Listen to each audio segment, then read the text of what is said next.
Welcome back to the YouTube channel. Today we're going to be talking about how cocaine addiction happens. While some people think it's this progressive thing that happens over time, it actually starts with the curiosity, which is stage one. If you guys didn't know, my name is Josh McCauley. I'm with OTG Recovery. I help those going through addiction with cocaine, alcohol, gambling. I offer a sober community and one-on-one coaching. You can find the links in the description. If you want to DM me directly, reach out on Instagram, freedom, and I'll get back to you. So let's get into the video today, guys. Step one is the curiosity phase. This is when you are going out on the weekends. You're having fun, drinking with friends, and someone happens to have the substance.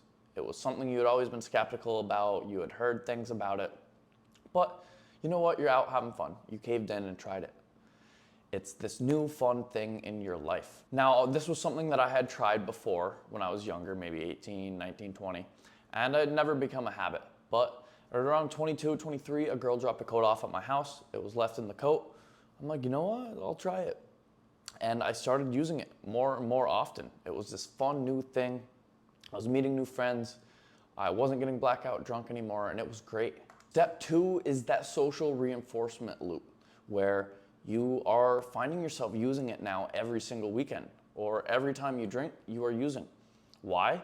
Because it's this great tool that you can use to meet new people. You're outgoing, you're having fun, you have the ultimate dopamine. You could stay up all night, you could freestyle rap, you can do all of these things, and it's fun, it's enjoyable. It's not too bad on the bank account. You're pulling in with friends, you're splitting an 8-ball, a couple grams, and making it last. As soon as I picked up, it was pretty much an every weekend thing.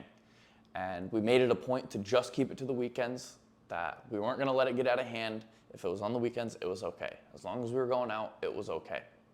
And I was the one always finding myself, making sure I had it. And I was planning my weekends around it. It's Friday, I'm gonna go and get a bag, split it with my friends, we'll go out and have fun. Step three is the mental dependence phase.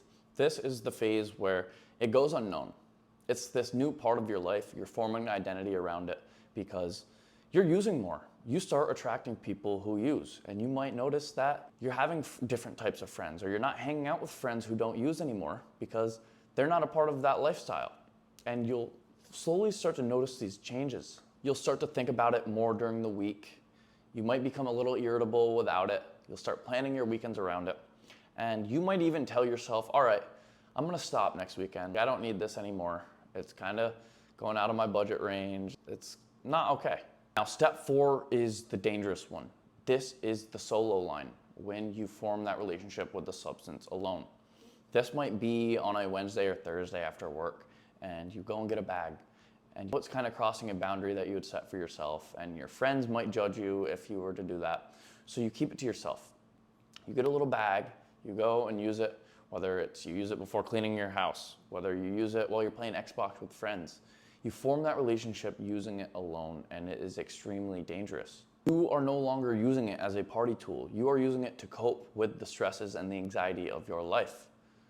It gives you the ultimate level dopamine. So if you're having a bad day, if you're not having a good time in life, you're going through breakups, you're going through tough things, why not go to your room and get this instant dopamine? And that's how our brain's wired. We're wired for the safest route to feel okay. And there was one specific time on a Thursday, I got done work, that exact thing happened. I skipped the gym that day, I went and picked up a bag and I used. And I didn't tell my friends because they knew the type of fiend I was, and they knew that I take things above and beyond. And that's where I formed that relationship. And from that point, when I broke that boundary with myself, it continued onto a Wednesday, onto a Tuesday, and I had no rules for myself anymore. When you're using alone, you're starting to distance from friends. You're not going out anymore. You are not reaching out to family as much. You are secluded in your room. You don't want to go golfing. You don't want to go on a hike with your friends. You are staying in your room using, because nothing else is fun without it. Or if you are going to do those things, you're bringing it with you. Step five is the identity hijack. It has completely taken over your life. You are on the verge of losing your job. You might be in financial stress or spending more recklessly than usual. You are using it based off your emotions. If you're having a bad day or anything happens in life, you need it. You just need it to be okay, no matter the consequences. You're in a big fight with your wife. You got in a fight with your friends. All of these bad things are happening and you still continue to use. It's not affecting your life. Or you do know it's negatively affecting your life, but you find yourself not being able to stop. You go a week or two without using, and then you find yourself back in this loop. It's got this grasp on you, and it's scary. You don't know who you are anymore. You're staying up for days. You're getting paranoid. Your family's concerned about you if they know.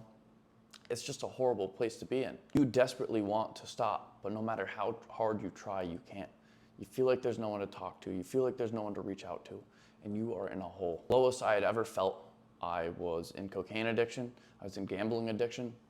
And my family eventually found out. I was asking for money, and they gave me $20,000 to pay off my credit cards because I had racked that up gambling and doing coke with the intention that I was gonna stop. Within 1 month of that, I lost the $20,000. I was sitting in my room, coming down from cocaine, and that was the lowest I had ever felt. That money wasn't for me to use. That was stealing from my family at that point. And I was in such a low spot, and my brain in that mental state, I didn't realize what I was doing was wrong. And it got to a point where I'm stealing from grocery stores because I don't have money, because it's all going towards drugs and gambling. It was a very low spot. And I talk about these because almost everybody goes through it if you are in severe cocaine addiction. And I don't want it to take hope away from you. You are not broken. You just have to get the support to get you through it. Willpower is not enough, and I can't stress that enough. You have to reach out to someone who has been through it. If you want free resources, you can go to AA or NA. If you want a high-level program, you can reach out to me, Freedom, on Instagram.